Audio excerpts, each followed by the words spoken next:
আমার চ্যানেলের সকল দর্শকদের জানাই আন্তরিক শুভেচ্ছা ও সালাম। আসসালামু আলাইকুম।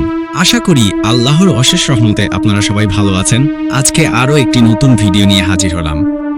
ভিডিওটি না টেনে সম্পূর্ণ দেখুন, তাহলে অনেক কিছু জানতে পারবেন। তো চলুন শুরু করা যাক।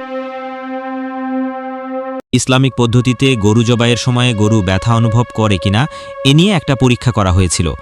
গরু জবাইয়ের সময় ইইজি পরীক্ষা করে গরুর মস্তিষ্ক এবং ইসিজি করে গরুর হার্ট দেখা হয়। পরীক্ষায় দেখা যায় জবাইয়ের প্রথম 3 সেকেন্ডে ইইজি গ্রাফে কোনো পরিবর্তন দেখা যায় না, অর্থাৎ গরু কোনো ব্যথা পায় না।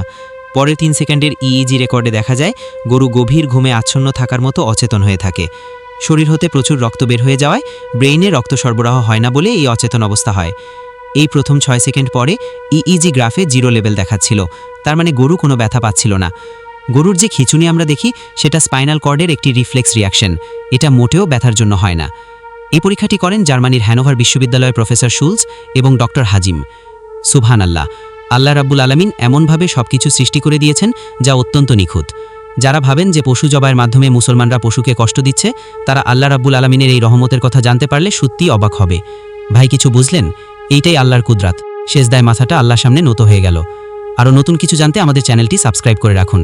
আমরা চেষ্টা করব নতুন নতুন কিছু জানানোর। আমাদের ভিডিওগুলো যদি আপনার কাছে ভালো লাগে, তাহলে সাবস্ক্রাইব করে আমাদের পাশে থাকেন। আর কোনো বিষয়ে যদি জানার আগ্রহ থাকে, তাহলে কমেন্ট বক্সে জানাতে পারেন। আমরা চেষ্টা করব উত্তর দেওয়ার। আজকের ভিডিও এখানেই শেষ করছি। সবাই ভালো থাকবেন, সুস্থ থাকবেন। আল্লাহ হাফেজ।